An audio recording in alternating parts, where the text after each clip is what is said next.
It's a political victory that our country has never seen before, nothing like this. I want to thank the American people for the extraordinary honor of being elected your 47th president and your 45th president. Donald Trump has beaten Kamala Harris in a bitter presidential election, one which has further deepened the U.S. political divide. What will this election mean for the U.S., Asia, and the rest of the world? How will the new president confront a host of problems, such as wars, rising geopolitical tensions, economic headwinds, and climate change? Welcome to a special edition of Insight, where we unpack the results and the implications of the 2024 U.S. elections. I'm Genevieve Wu, and joining me today for a panel discussion are Professor Joseph Liao, Dean, College of Humanities, Arts and Social Sciences, Nanyang Technological University.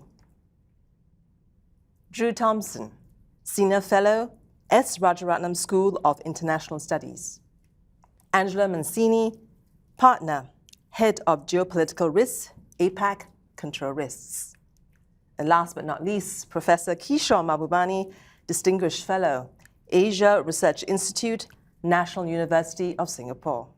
Thank you for joining me today, and let's go straight into the results. The polls had said that it was going to be a tight race, too close to call. What are your feelings about the outcome, that it came out bright and early? Joseph? Well, lesson one, don't trust the polls.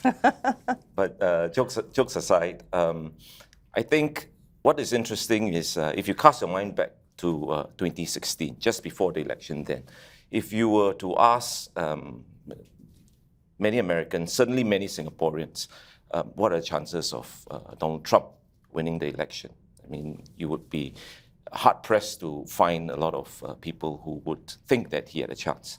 Fast forward, just before this election, I think certainly in Singapore, you'll be hard-pressed to find Singaporeans who didn't believe that he would come back into the White House. Yeah? So in that sense, I think it wasn't necessarily a big surprise, but there are some interesting developments with regards to the data that we've seen so far, the extent of his victory in terms of the popular vote, the likely sweep of the Senate and the House as well. Mm-hmm. I think there is very clearly a story there that everyone needs to get a hold of, and really understand what's going on. Mm-hmm.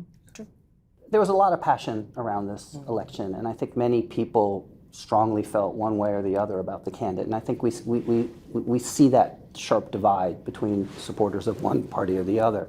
But I think what pleased me about the outcome was the process itself.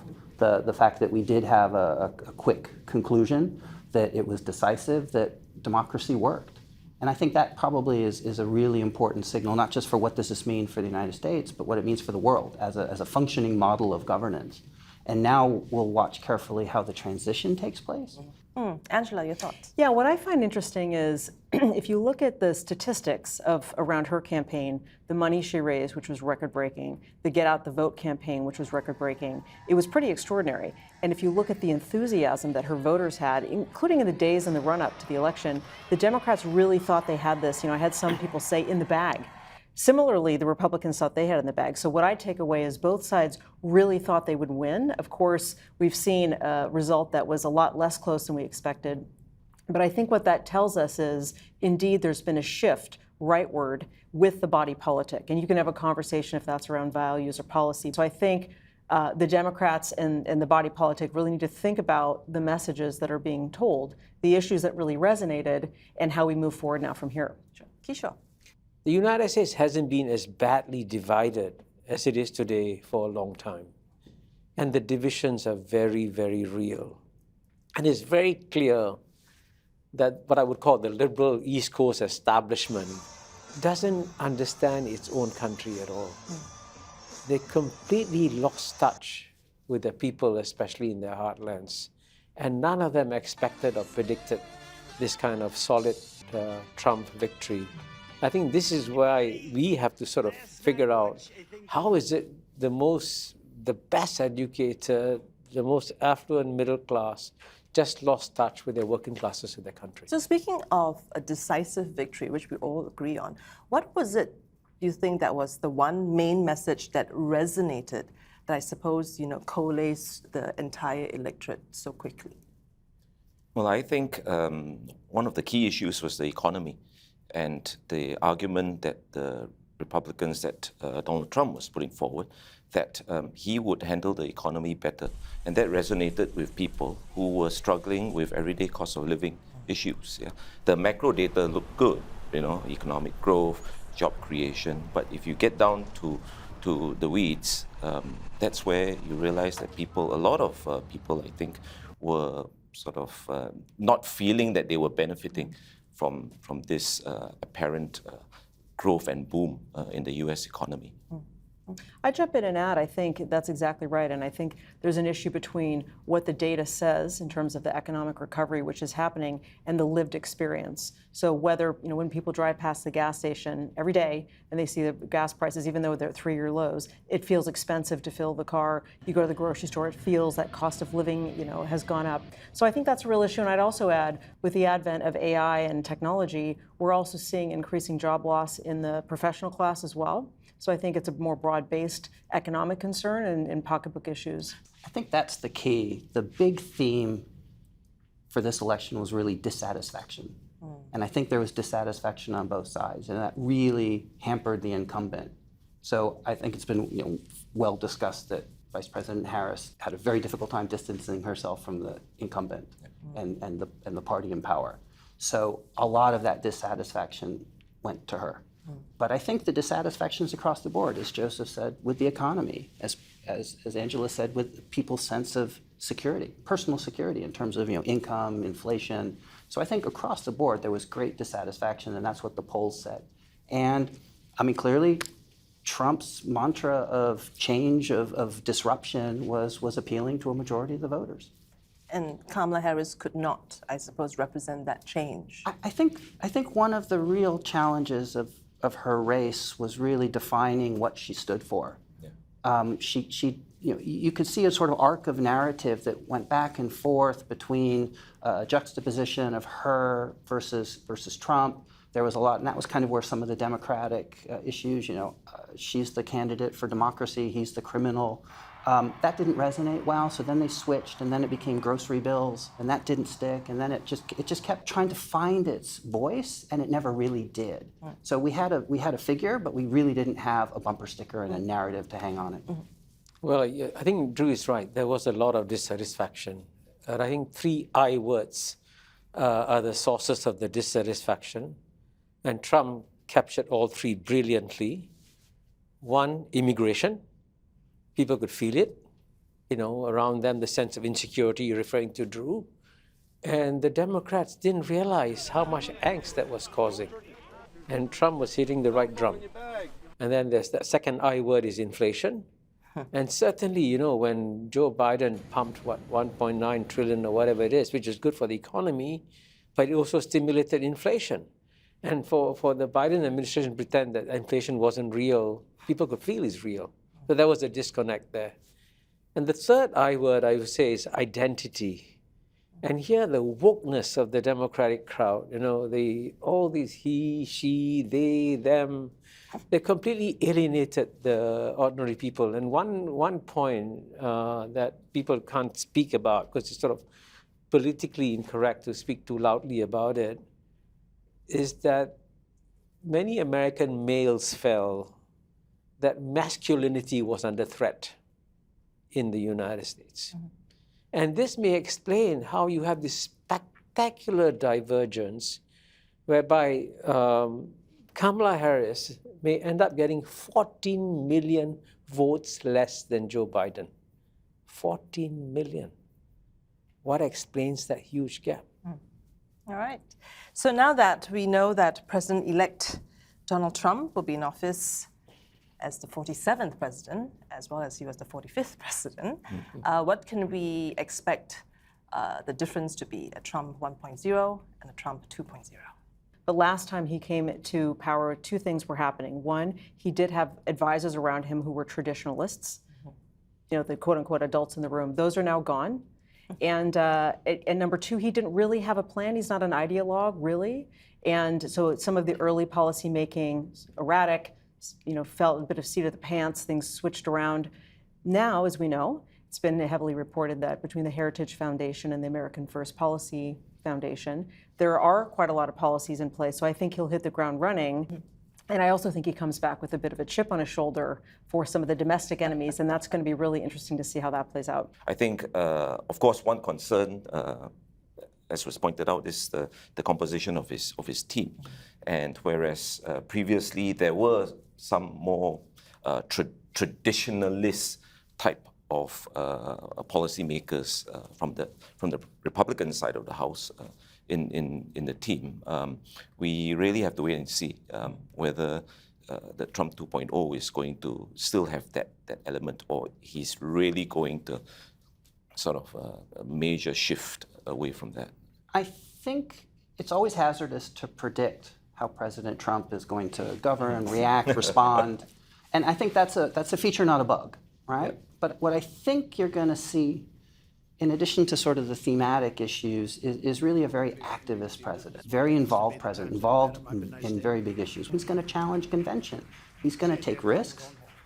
He's not risk averse at all. He's a business person. He risks capital to make it. And I think that's his mindset. So it's difficult to predict. I think Trump's going to go at big challenges. And that's going to create chaos. And some people will be very happy about that chaos, and some people will not be. Well, I think in one way or another, he'll definitely surprise us. That I guarantee you. Because he never conforms to any kind of the norms that other presidents would conform to. And, when I was in the US recently, what struck me was the number of CEOs I spoke to who were very pro-Trump because they thought he'd be good for business, right? Less taxes, less regulation, and less wars. All these three things are good for business. So if he may actually end up delivering 4 years of good economic growth, and that would be a big surprise to all of us. All right, on that note, we'll take a short break. And when we come back, we will continue with our analysis of the 2024 US elections, and we're going to talk about foreign policy and China. Stay tuned.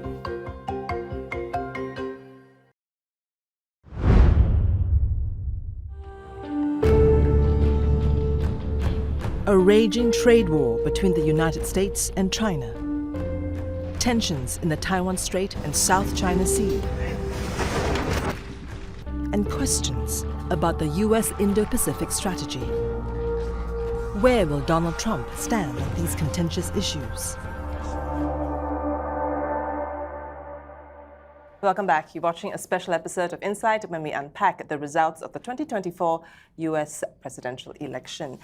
Now, on foreign policy, US foreign policy, the biggest relationship to watch is on US and China.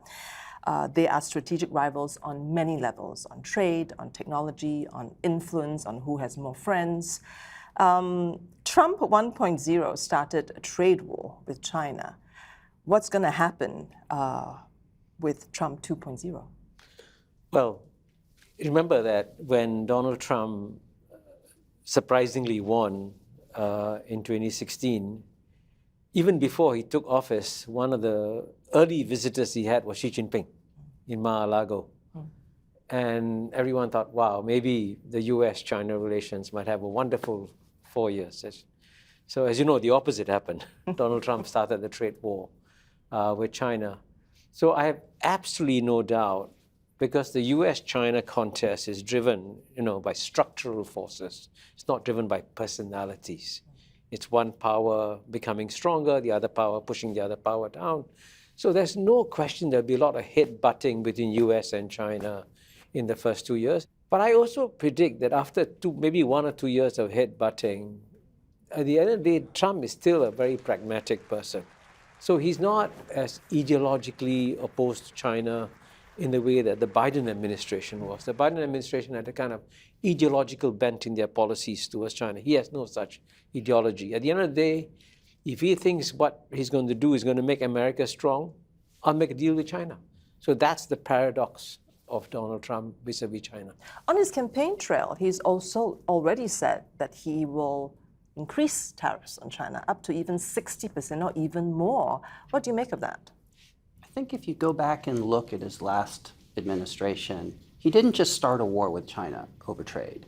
He used the threat of tariffs to entice China to the negotiating table, and he entered into very long, drawn-out, good faith negotiations to try to create a more equitable, sustainable trade relationship, which didn't feature massive deficits, that increased U.S. access to a very closed Chinese market and a level playing field.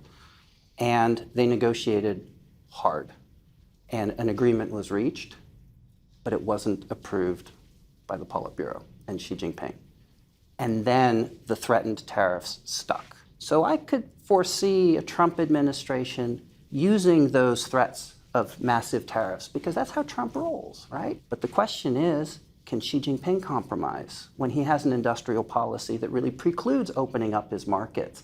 When they're on a campaign for resiliency and self-sufficiency, made in China 2025, dual circulation, this is written into their 5-year plans. So they can't just negate their existing strategy and framework to make concessions to the United States. So it's going to be a very, very difficult negotiation. And the question is he going to try? And just to add to that, if I may, I agree that there is a predominant structural dynamic at work.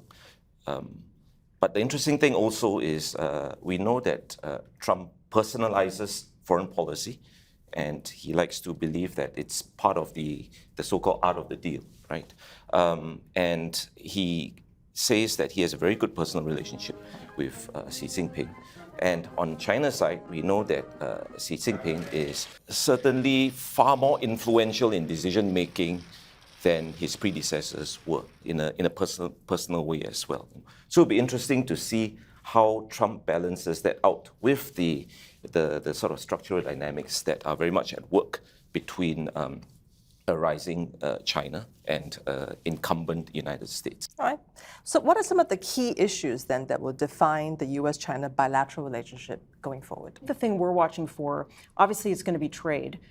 The issue is the Biden administration had the, of course, high fence, narrow yard mentality, which was very targeted, tariffs on very specific sectors. Trump's history is that it'll be blunt policy tools, wider tariffs. But then I'm also looking at the third countries, because I do think that, especially if we have a complete Republican control of Congress, I think you're going to see more scrutiny on countries in the region, like Vietnam and Malaysia, as they have relationships with China that may involve Chinese investment into those countries to then export onwards into the U.S. I think those will be under scrutiny more, right at a time when the U.S. may also really want to be keeping them on side for security reasons. So it's, in some, I'd say it's quite complex.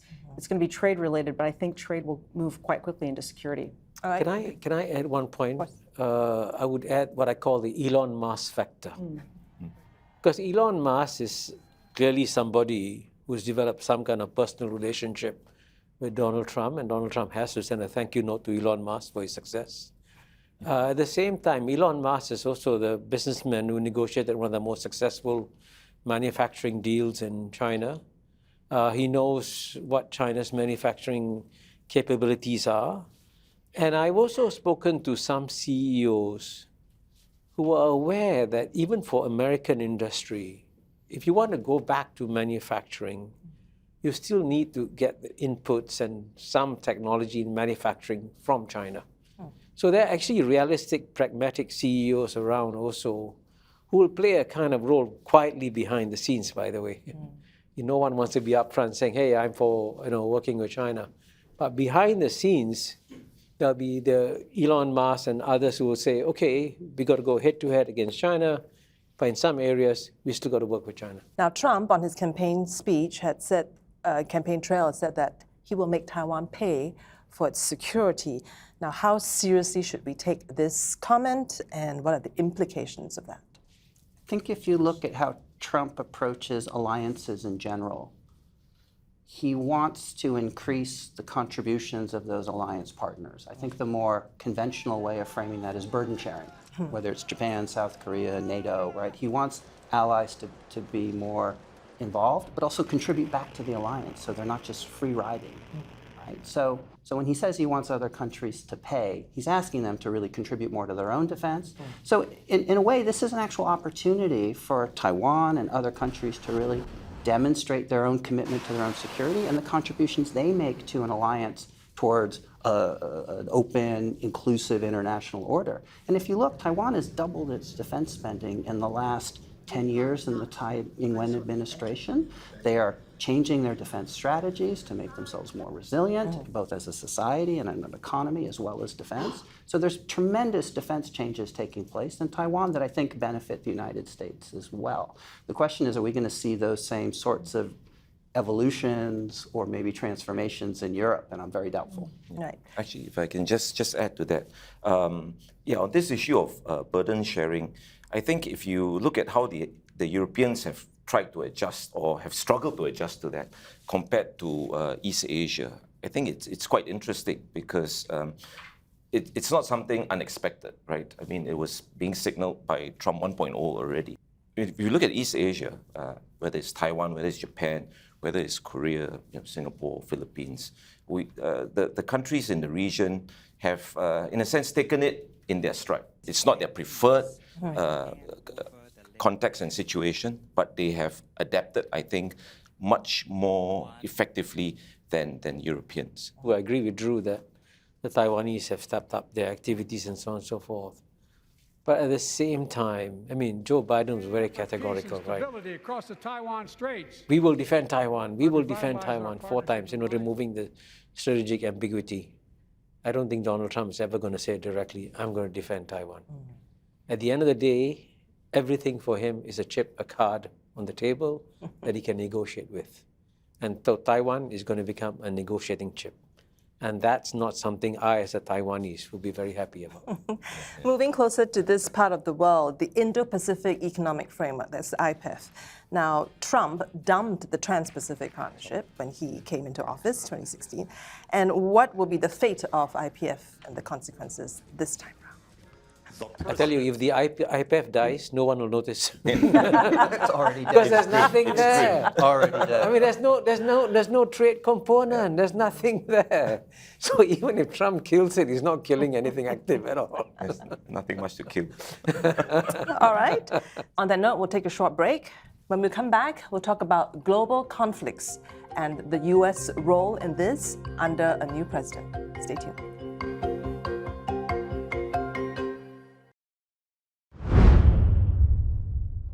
And we will make America great again. Donald Trump will inherit a multitude of conflicts when taking office on January 20th, 2025. Right now, there is an escalating war in the Middle East. Meanwhile, North Korea's involvement has complicated the Russia-Ukraine war. How will Trump deal with multiple global flashpoints? Thanks for staying with us. You're watching a special episode of Insight. Now, President-elect Donald Trump faces a much changed global situation than the one that Joe Biden came into 4 years ago. Let's start off with the Ukraine-Russia war. What has Trump said about this, and what's going to happen in Trump 2.0 on this issue? I think I'll jump in there and say I think this is one we'll see pretty immediate movement on of all the ones that are at play. And we have had Trump on the campaign trail say that he would end the war on day one. I don't know that that's, number one, possible, and number two, would be possible in a way that would make sense and be palatable to the Ukrainian side, because it sounds like it's more of a maybe frozen conflict and then negotiate from there. But I do think there's a couple of interesting things to watch there. Number one, I do think it's going to be harder for the U.S. to just drop any aid because legislation's been put in place to prohibit that from being so easy. Number two, watch for the U.S. defense companies, because there's actually quite a business there of their own production ramping up, and I reckon that their lobbyists are also going to be, speaking to the new administration about not winding that down so quickly. And there is some fractions in the Republican Party on that issue. There's been a lot of the more traditionalist Republicans going in the media and saying, listen, why would we stop this? If we consider Russia a geopolitical enemy, which in the States it historically is, why wouldn't we support Ukraine? If we stop now, what is Russia's next move? Just to follow up on Angela's point, I think that the question is going to be who's going to pay for the equipment that the United States and the defense industry is prepared to continue sending. Yeah? And of course, Trump is going to look to the Europeans to do that, and the Europeans might feel that they don't have a choice. The interesting thing about the Trump administration, as far as the president is concerned, is going to be the fact that he's going to be looking at it from a very personal angle, which sometimes will be at odds with the larger strategic objectives of the United States. And he's totally comfortable with that. And he believes that he can manage that. Yeah. So I don't think that he will have a problem developing that personal relationship with Putin, and Xi Jinping for that matter, while at the same time the administration, talks a very hard line about it, continues to support the Ukrainians. To him, there's no inconsistency there at all. You're right. In the case of Donald Trump, the personal factor is very important. And one of the most important personal factors here is that he doesn't like Zelensky. He believes that Zelensky badly let him down in the 2020 elections. He knew that Zelensky had some dirt on Hunter Biden, didn't share it with Donald Trump. And for Donald Trump, for those who've done business with him, they know there's payback time. So there's a personal dimension here. And he was so amazingly tough on the Iraq war, saying it was a complete waste of time and money. He said that categorically. I think he feels the same about the Ukraine war. And so in that sense, I think the pressure to stop the war, he wants to show that, I suspect, for himself as an early win, I stopped the war. Because at the end of the day, if he stops the war today and you freeze the situation as it is today, then clearly in one way or another, it's a win for Russia. Picking up your point about Iraq, and let's move on to the Middle East. What started in the Gaza war was between Israel and Hamas Hezbollah, but this has clearly escalated, and now Iran is in the picture. We've known that Trump 1.0, he pulled out of the Iran nuclear deal. What's going to happen now in the Middle East, now that Trump is back in power and Iran is in play?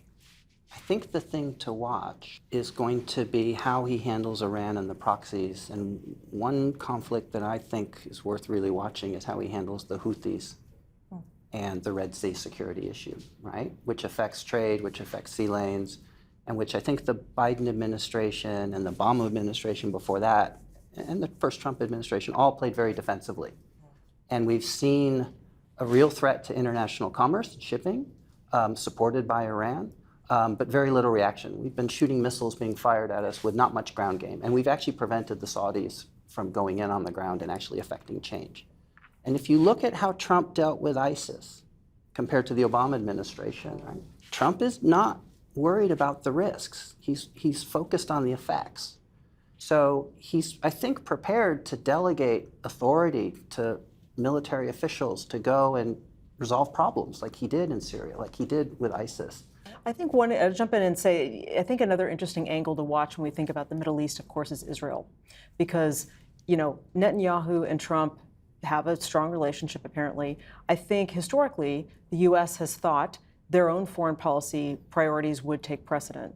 And they're going to be kind of driving the agenda, driving the outcomes, driving negotiations. I don't think that's the case in this scenario. I think especially early on in the Trump administration, I think we're going to see Israel continuing to make more of the decisions of what they're doing. I think the presence of kind of what U.S. wants is diminished there. I would add one more point here. One of his few major foreign policy success in his first term was Abraham Accords 1.0. So I think he's going to go for Abraham Accords 2.0, which means a deal with Saudi Arabia. And the Saudis are very keen on a deal, but given the temperature in the Islamic world about the Gaza issue, you have to get something for the Palestinians. And one thing that actually Trump has been going around saying is that I can deal with that situation. And he's also said categorically, I can stop the war in the Middle East. And if that's one issue that made Biden look extremely weak, Biden and Blinken, was what happened in Gaza. what will make Trump look very strong is if he can stop the war. Moving quickly to this part of the world then, South China Sea and I guess the Indo-Pacific region as a whole, how do you think the new administration will view this part of the world? I don't think that the South China Sea will be a priority, but at the same time, if the larger picture is to intensify this rivalry and competition with China, then the South China Sea cannot be at least part of that larger picture. But I don't think that Trump has any interest in getting involved in any sort of conflagration in the South China Sea. I think that much is certain. I'd add in there, I agree with that, and I also think that I've talked to a lot of corporate clients. We've been doing scenario planning for corporate clients for months, regardless of who's going to win, on some areas, including the South China Sea. And I think the issue there is, again, I don't think anyone's spoiling for a fight in that region specifically.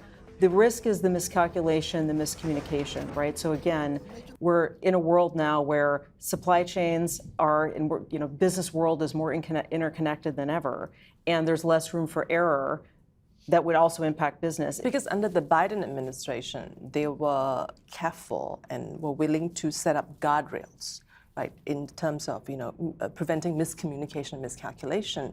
Will a Trump 2.0 be interested in those guardrails, given his penchant for volatility? My personal view is that they should be, right? And again, it will depend on his advisors. I don't think there's a reason why they would want to step away from that. But I think, again, with the Trump administration, we just know we're going to have more unpredictability than we've had in the past. So it just opens up that aperture a little bit more for potential miscalculations or miscommunications in a world where we have a lot less room for error than we had in his first administration. What about trade and security concerns in the Indo-Pacific region as a whole? It's not so much what Trump thinks, it's about the people whom he selects. President Biden had a personal interest in Southeast Asia. Kamala Harris had personal interest in Southeast Asia, but Donald Trump doesn't, frankly. For him, Southeast Asia is not that important. He was going to focus on the big picture, on China, Russia, and all those big issues, Middle East. But Southeast Asia is not going to be of much concern to him. So who he selects as Assistant Secretary of State for this region will make a big difference. If Southeast Asian states, if the Philippines, if Malaysia, Indonesia, Singapore, if they approach the Trump administration with a proactive agenda that advocates for more U.S. attention, investment, that's willing to open up their markets for U.S. investment, U.S. presence, then I think there'd be a great deal of interest. The challenge is, how can you be invested in a region that's hedging, that doesn't want to choose sides? When you declare that you don't want to choose sides, you're demonstrating that you have nothing to gain, but also nothing to lose. So you become a low order of priority because it's just static. But if there's opportunity to strengthen and deepen relationships, it's not just President Trump, that's in the American DNA, to go and strengthen your partnerships. They want to be the security partner of choice, the economic partner of choice. Under the Trump administration, some Southeast Asian countries are going to come under heavier scrutiny because of their economic relationships with China. So in that sense, yes, we want more American attention, but at the same time, that attention can manifest in different forms, right? Including scrutiny of, okay, so what are you doing about this China issue? Yeah, and whether Southeast Asian countries and the United States under Trump are aligned in terms of how to respond to that, I think that's a question to ask. Another point, as far as trade and economics is concerned, I think the issue is really going to be at a bilateral level between the United States and regional countries. And over and above that, it's about what regional countries, what value proposition regional countries have to offer to the Trump administration. But at the same time, you look at the statistics, global trade flows are still growing. And many countries in the world are still increasing their trade with each other. In fact, yesterday I was talking to Jonathan Kaplan, the US ambassador to Singapore, and he said to me, this year, United States will do more trade with Singapore than Singapore does with China. So, trade is growing. So in that sense, even though the multilateral system is under challenge, the countries are still willing to open up their economies and trade more and do more, because at the end of the day, they do know that with trade comes growth. And that's why Southeast Asia, for example, is very pro-trade and one of the most open areas in the world for trade. The U.S. is Singapore's largest trading partner in services and has been for 20 years since the FTA was signed. Largest investor. Probably that makes them the largest employer outside of government-linked companies and the government itself. But Singapore's not the challenge, right? This is an open economy. Indonesia is the challenge. Malaysia is pretty open too, right? But how do you break into Thailand? Are you required to do joint venture partners in those countries? And that's maybe not palatable to American investors. And that's where the trade will come from. So I think that's where you could see some potential drive, because he is going to bring in Lighthisers. He's going to bring in trade negotiators and lawyers, and they're going to look at the details, and they'll drive for it if they want to, if the partners want to. It's not coercive. All right, we're going to hold it right there. And speaking of changes, what will happen to U.S. as a global leader? We'll talk about that when we come back after the break.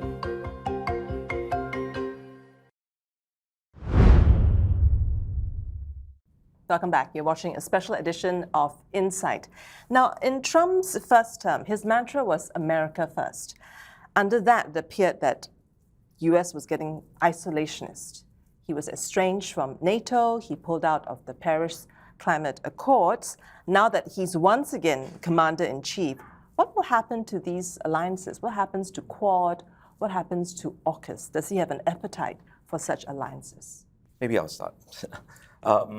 First, I don't think that I totally agree that he was isolationist. I think in many respects that is a bit of a mischaracterization of it. He was certainly different in how he conducted foreign policy, but he was pretty muscular on the Middle East, on Syria, pretty activist on North Korea, China. The Quad, which you mentioned, was something that he will certainly claim ownership of, as is the concept of the Indo-Pacific. So I don't think in that respect he really was that isolationist. But granted, he wasn't a fan of multilateral commitments, hence that list that you went through. Going forward, I think it's going to be much of the same as far as Trump's worldview and how he feels he needs to approach the world is concerned. It will be very much about relationships, both personal as well as bilateral. There will be that transactional element and dimension to it, which we all know and have experienced already.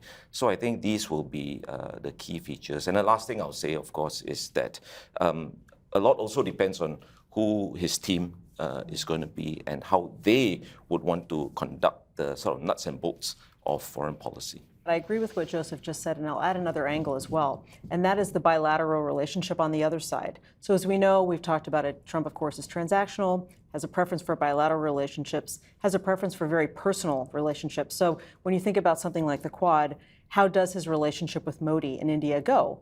We would think it would go well, but if something happens and it doesn't, that might then portend some change to the level of priority the U.S. might put on something like the Quad.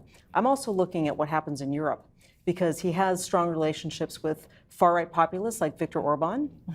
And I think when he thinks about Europe, it's less in the NATO construct and the alliance construct than in that bilateral construct.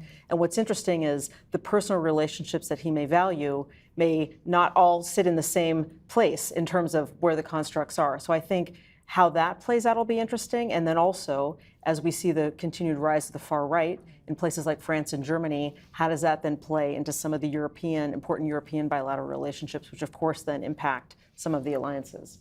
Sure. Well, and I agree with when you say that Trump is not isolationist. But as someone who was ambassador to the UN for over 10 years, I can tell you the UN can take a holiday for 4 years. Because clearly the one thing that Donald Trump has no time for is global multilateral institutions, from the Paris Accords, from UNESCO, Human Rights Commission, and certainly global multilateral institutions. Unfortunately, the UN is led by a very weak Secretary General today. He's not going to be strong enough to stand up to Donald Trump. The only people who might possibly counterbalance Donald Trump in this area are the Europeans, because the Europeans actually genuinely, sincerely believe in multilateral institutions. They believe in negotiating accords. They believe in the Paris climate accords very deeply.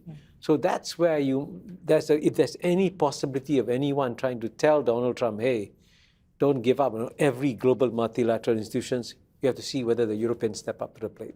In his heart, he's a businessman, and business people don't measure inputs, they measure the outputs.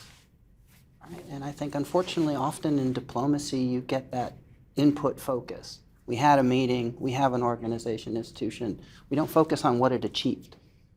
And I think that's what Trump focuses on. So, yes, if the United Nations took a holiday for 4 years, would we even notice?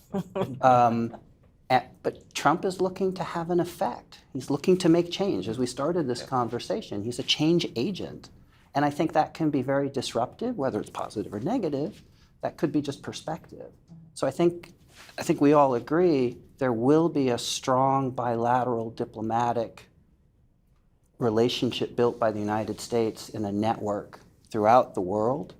But multilateral institutions, if they want Trump's attention, they're going to have to step up their game, and they're going to have to actually ask themselves, what is their actual value proposition? And is the United States central to it? I mean, that doesn't mean that ASEAN isn't valuable as an organization, and ASEAN centrality is real, but it's designed to do some things, but it's not designed to do other things. So if it's things that the US is willing to do and invest in, there's other mechanisms, there's other modalities. And I think that's where the US is not losing leadership, it's not reverting inwardly. It's just not going to follow convention. Okay. Coming full circle about the US elections. Now, the bitter and contentious race this time showed up a very divided United States. Now, addressing this will be critical, I think, to the country's resilience. In his victory speech, Trump talked about healing the nation. What does he mean by that? What will be his priorities? Is he truly interested in what he said? Can I say this, that while some of the healing may have to come from Donald Trump to reach out to the other side, I think it's equally important for the liberal East Coast establishment, which shunned him and treated him with absolute contempt, right? And the words they use against him, he's a fascist, he's a dictator. I think the other side has also got to decide how they come to terms with the fact that Americans voted for Donald Trump. And by the way, this is one of the most spectacular election results, He won the presidency. More importantly, he won the popular vote. He also won the Senate. And if he wins the House, that's an amazing clean sweep. Plus, the judiciary is also with him. He's going to become one of the most powerful presidents ever.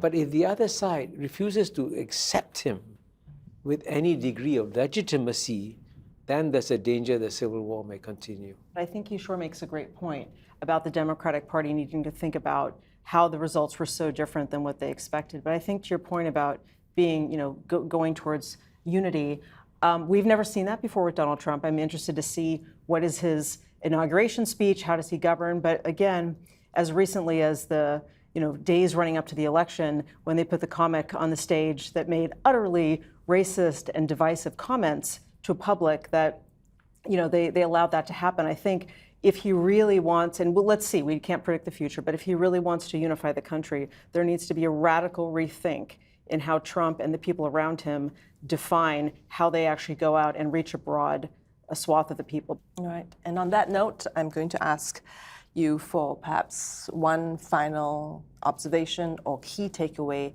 that you had from this election. Let's start with Kishore. Well, I'm going to end with a paradoxical statement. Donald Trump can be crazy. He can do crazy things. He can go and meet Kim Jong-un. So he might do something equally crazy like that. But he's not mad. At the end of the day, I think he's a rational actor. And if other countries can find a ways and means of reaching out to him and communicating with him, I think at the end of the day, he'll go for the art of the deal and compromise and make pragmatic adjustments. I'm watching the economy. I mean, obviously that was a massive issue for voters, probably the top issue, and he's outlined plans that economists say actually aren't really going to fix the problem, but maybe they will. But I'm really interested to see when we're 2 years down, when we're at the midterm elections, how did that economy perform? I think it's very disappointing as an American to see the American polity very bifurcated, but also othering, as you point out, right? There's a real progressive, conservative antagonism that I think is harming the polity in the United States. And that's what I'd like to see change, but I'm not sure we have the means to do that. Social media is making discourse worse. So honestly, if I could ask for one thing, if I were the president, it would be to really reform social media and hold people accountable for their online voices so that we could have more civility and more of a movement back towards the center. Well, for me, it's one word: disruption. We all have to brace ourselves for that. If I can borrow an American cultural metaphor, there are going to be a lot of curveballs, and we just have to adapt as best as we can to that. On a note, thank you for joining me. And to those watching us, thank you for watching this special edition of Insight on the analysis of the 2024 US presidential election.